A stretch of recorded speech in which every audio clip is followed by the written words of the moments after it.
Hello friends, हर गांठ cancer नहीं होता है।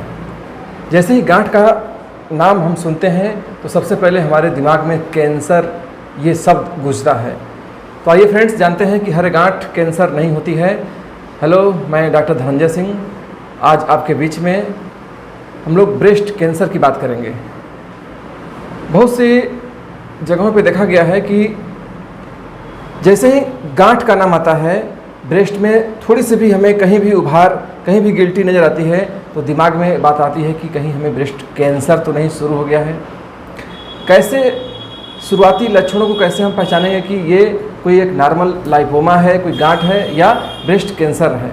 आइए फ्रेंड्स, आज के इस वीडियो में सिर्फ आपकी जानकारी के लिए ये वीडियो हम बना रहे हैं, जिससे आपके अंदर एक अवेयरनेस, एक जागरूकता हो और आने वाले समय में आप किसी भी प्रकार की गांठ को अनदेखा न करें, उसे एक सुरक्षित इलाज देके उसे आप सही कर सकें।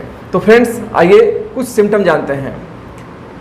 जैसे ही आपको समझ में आ रहा है कि हमारे ब्रेस्ट में कुछ एक अलग तरीके से उभार या गांठ है, तो सबसे पहले आप सावधान होने की ज़रूरत है। उसमें एक हम लोग टेस्ट कराते हैं, उसे कहते हैं मैमोग्राफी। मैमोग्राफी जब आप कराएंगे तो आपको इसमें क्लियर हो जाता है कि ये एक नॉर्मल गिल्टी है, लाइपोमा है कि कैंसर का वो रूप ले रहा है।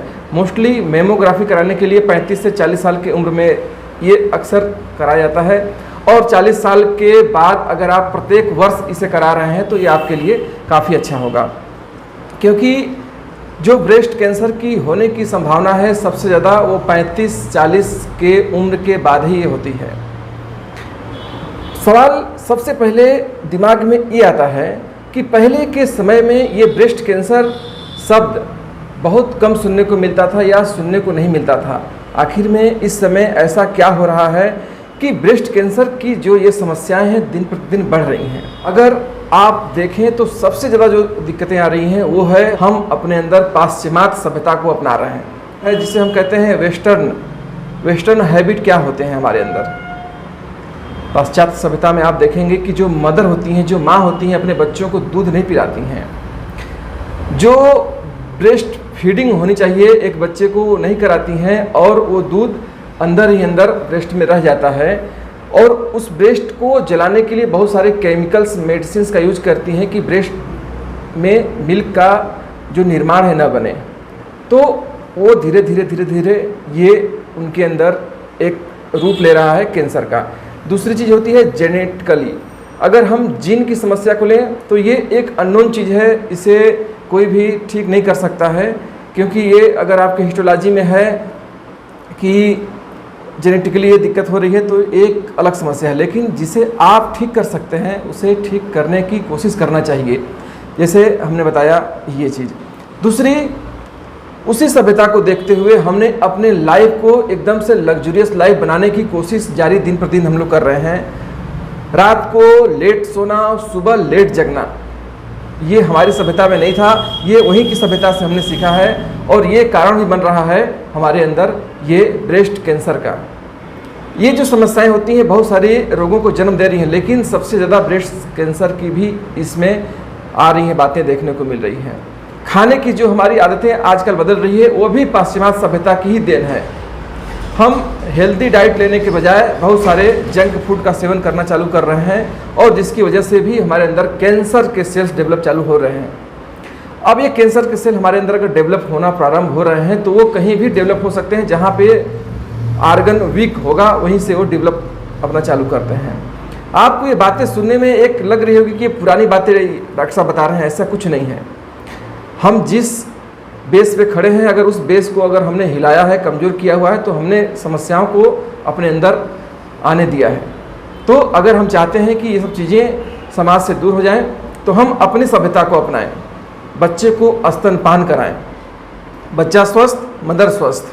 हम अपने दिनचर्या में एक बहुत ही अच्छी डाइट का इस्तेमाल करें, एक हैवी डाइट जिसे हम कार्बोहाइड्रेट, प्रोटीन, फैट के रूप में ले सकते हैं, वो सब हम लें। दूसरी चीज़, एक्सरसाइज को शामिल करें, और सबसे अच्छा जो आपको अगर लग रहा है कि हमें कोई दिक्कत हो रही है तो आप शीशे के सामने जाएं और हाथ से उसको टच करके आप ये देखें कि जो लम्प्स बन रहा है, जो गांठ बन रही है, वो मूव कर रहा है कि नहीं। अगर वो हिल रहा है, इधर उधर जा रहा है, तो घबराने की कोई बात नहीं है। अगर एक जगह है और फर्स्ट स्टेज में, जैसा कि हम सब जानते हैं कि अर्ली स्टेज में कैंसर का पता करना बहुत ही मुश्किल होता है, इसीलिए हमने कहा कि मेमोग्राफी आपको कराना होगा, इससे पता चल जाएगा आपको। तो आगे के स्टेज में दर्द चालू होता है और भी बहुत सारी चीज़ें चालू होती हैं। शुरू में पेशेंट कहता है हमें कोई दर्द ही नहीं, तो हम क्यों चेक कराएं। आपको अगर ऐसा कुछ लग रहा है तो आप ज़रूर चेक कराएं। तो फ्रेंड्स, ये सब अगर चीज़ हम जानते रहेंगे तो हम आगे आने वाली समस्याओं से अपने पार्टनर को बचा सकते हैं, या अगर हम महिला हैं तो हम खुद को बचा सकते हैं।